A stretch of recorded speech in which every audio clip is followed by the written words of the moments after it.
একজন ভারতীয় হিসাবে আপনার জীবনে অন্তত একবার কার্গিল যুদ্ধের স্মৃতিসৌধ দেখতে হবে।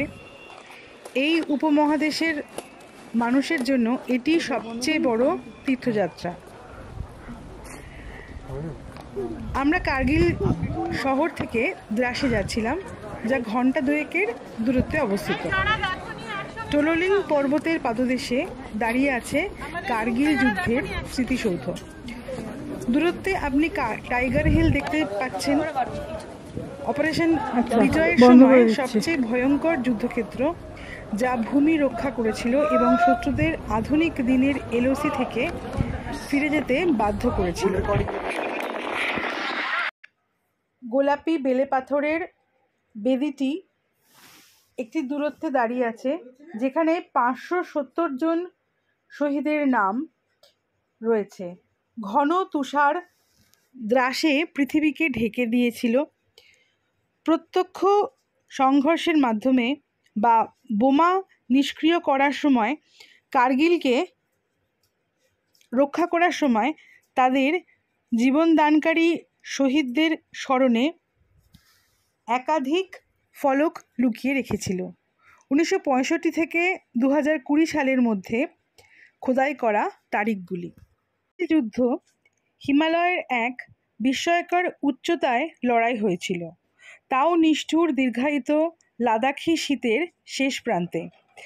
পাকিস্তান সেনাবাহিনীর লক্ষ্য ছিল কার্গিল এবং লাদাখের প্রধান ভূমি ভারতের সাথে সংযোগকারী ভারতীয় মহাসড়ক NH-1-কে বাধাগ্রস্ত করা। কাশ্মীরি দলত্যাগকারীদের ছদ্মবেশে অনেক জঙ্গি শীতের শীর্ষে একটি ছিদ্রযুক্ত সীমান্ত দিয়ে পরিকল্পিতভাবে ভারতে অনুপ্রবেশ করেছিল। স্থানীয় রাখালরা কিছু ঘটনা রিপোর্ট করেছেন এবং বাকিটা ইতিহাস। 1998 থেকে 99 সালের শীতকালে পাকিস্তানি সেনাবাহিনী নিয়ন্ত্রণ রেখা অতিক্রম করে এবং ভারতের জম্মু ও কাশ্মীর রাজ্যে অসংখ্য উচ্চতা দখল করে। পাকিস্তানি বাহিনী জাতীয় সড়ক এবং লে লাদাখ এবং কার্গিল থেকে শ্রীনগরের সাথে সংযোগকারী রাস্তাগুলিতে আধিপত্য বিস্তার করছিল। ভারতীয় সেনাবাহিনী 1999 সালের মে মাসে অঞ্চলটি পুনরুদ্ধার করতে অপারেশন বিজয় শুরু করে, যা কঠোর পর্বত পরিবেশে ভয়ঙ্কর যুদ্ধের দিকে পরিচালিত করে। অপারেশনটি 2 মাসেরও বেশি সময় ধরে চলতে থাকে, যা একটি অচলাবস্থার দিকে পরিচালিত করে এবং মার্কিন যুক্তরাষ্ট্রের হস্তক্ষেপ এবং নির্দেশে পাকিস্তানি সৈন্যদের শেষ পর্যন্ত প্রত্যাহার করে। দুটি পারমাণবিক রাষ্ট্রের মধ্যে পূর্ণ মাত্রায় যুদ্ধ এড়াতে এবং আঞ্চলিক শান্তি নিশ্চিত করার জন্য প্রতি বছর 26শে জুলাই ভারত দ্বারা কার্গিল বিজয় দিবস হিসাবে পালন করা হয়। এই সময় ভারতের প্রধানমন্ত্রী ইন্ডিয়া গেটে নয়াদিল্লিতে অমর জওয়ান জ্যোতিতে সৈন্যদের প্রতি শ্রদ্ধা নিবেদন করেন। 2000 সালে ভারতীয় সৈন্যদের সম্মান জানাতে এই স্থানে 108 ইঞ্জিনিয়ার রেজিমেন্টের সৈন্যদের দ্বারা একটি অস্থায়ী স্মৃতিসৌধ নির্মাণ করা হয়েছিল বলে জানা গেছে।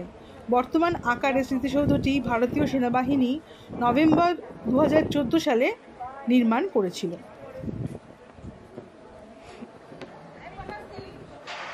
নাগতুর, হোরকার, ওরজন এই 3 পাহাড়ে ঘেরা অতীতের খারখিল কালে কালে কার্গিল হয়েছে। বালতিস্তানের অর্থাৎ যেটা আজাদ কাশ্মীর রাজধানীও ছিল কার্গিল। আর মিলেনিয়াম ইয়ারে পাক ফৌজের কার্গিল হানা বিশ্ব মানচিত্রে নতুন মাত্রা জুড়েছে কার্গিলের ভ্যালি। শ্রীনগর থেকে 204 আর লে থেকে 230 কিলোমিটার পশ্চিমে সুরু নদীর পাড়ে 2704 মিটার উঁচুতে কার্গিল জেলার সদর কার্গিল শহর।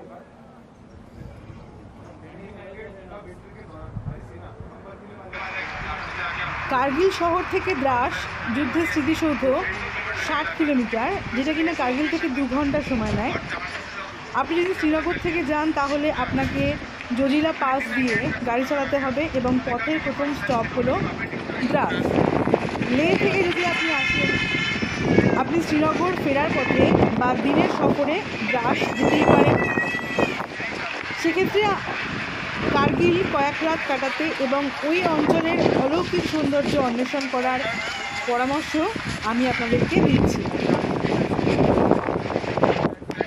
শুধু যুদ্ধের স্মারক নয়, নিম্নলিখিত পর্যটন আকর্ষণগুলির জন্য আপনার দ্রাসে থামতে হবে। 1 নম্বর হচ্ছে আইস হকি রিঙ্ক, প্রাকৃতিকভাবে যেটা তৈরি হয়েছে। 2 নম্বর দ্রৌপদী কুম্ভ, ভারতীয় মহাকাব্য মহাভারতের সাথে যুক্ত একটি স্থান হিসাবে পরিচিত। 3 নম্বর মিনামার, অমরনাথ যাত্রার দিকে যাওয়ার উঁচু পথ পেরিয়ে মনোরম একটা রোড ট্রিপ। 4 নম্বর হলো গোসান উপত্যকা, ঐতিহাসিকভাবে দ্রাসের প্রথম বসতি এখানে শুরু হয়েছিল এবং অবশেষে লোকেরা গিলগিট বালতিস্তানের দিকে চলে গিয়েছিল যখন জিনিসগুলি অনিরাপদ ছিল।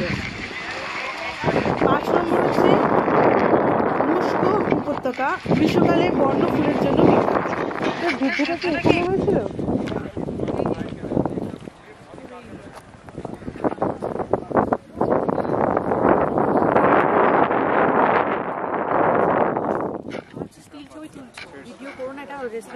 রেস্ট্রিক্টেড এরিয়া না, ক্যান্টনমেন্ট রেস্ট্রিক্টেড এরিয়া প্রথমেই বারণ করে দিয়েছে। ও আচ্ছা, পিকচার ঠিক আছে। হ্যাঁ, স্টিল তুলে নাও আর ওকে ভিডিওতে দেখা যাবে না কোনোভাবে। না না না, দেখাচ্ছি। ওখানে শুরুতে তুলতে হবে, বললে এখানে এগিয়ে আসবে আর কোনো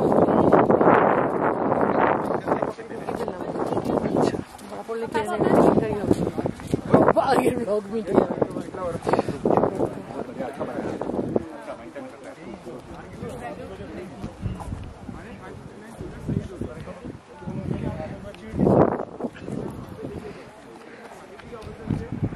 এই জায়গাটাতে যুদ্ধ করেছিল। হ্যাঁ, কেউ যুদ্ধ করে এসব জায়গায়, তো সুন্দর জায়গা।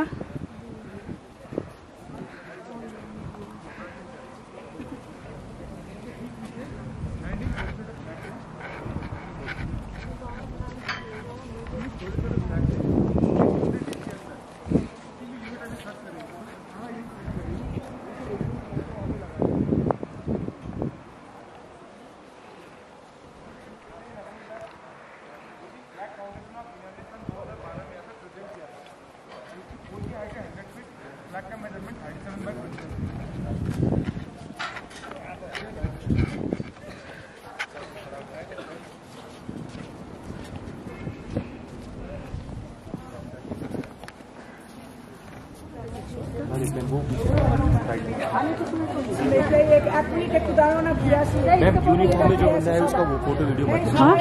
यूनिफॉर्म में जो भी है उसका फोटो वीडियो मत। जी जी जी, सही है। সবাইকে যাবো না।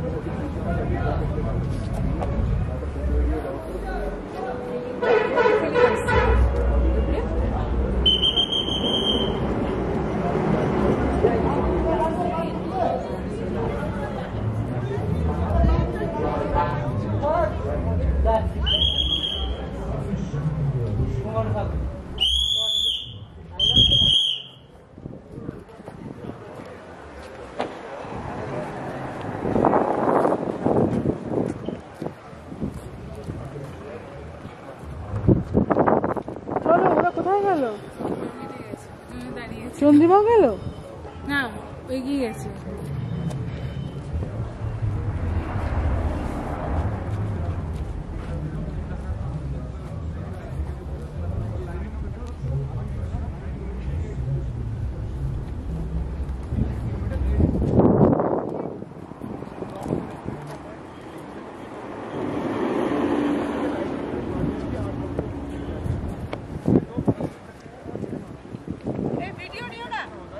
বারণ করলো?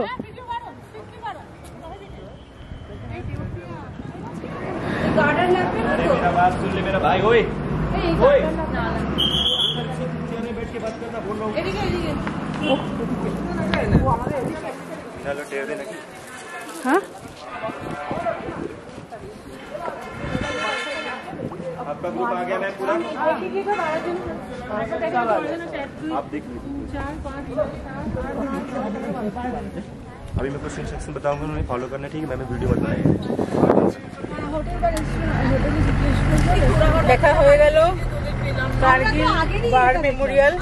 ভীষণই ইমোশনাল পড়েছিলাম। আমার সত্যি ঘটনাটা ব্রেভারির একটা